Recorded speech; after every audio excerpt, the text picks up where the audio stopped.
Minu nimi on Motarono Alvarez ja ma olen Euroopa Finantsabi Vabaühenduse administraator. Igal aastal valime palgalise inimese, kes aitab 100 inimesel luua oma ettevõtte või kellel on rahalisi raskusi.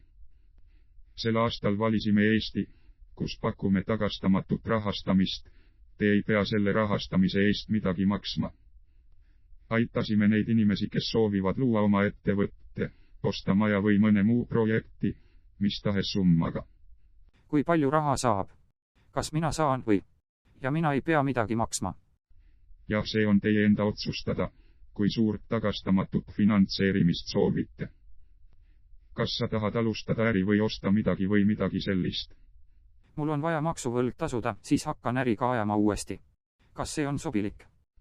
Ja muidugi, kui palju sa nüüd selle võla tagasi maksma pead, et saaksid oma ettevõtte uuesti alustada?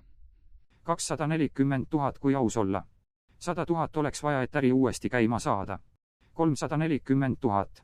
Kas see on võimalik teie fondist? Nüüd vajate 340 eurot. Jah. Kas olete kindel, et 100 eurost piisab teie ettevõtte uuesti käima saamiseks? Jah. Olgu, aga sa ei kasuta WhatsAppi. Ei. Mul on seal MacPen. Kas sul on Gmaili aadress? Jah. Oo.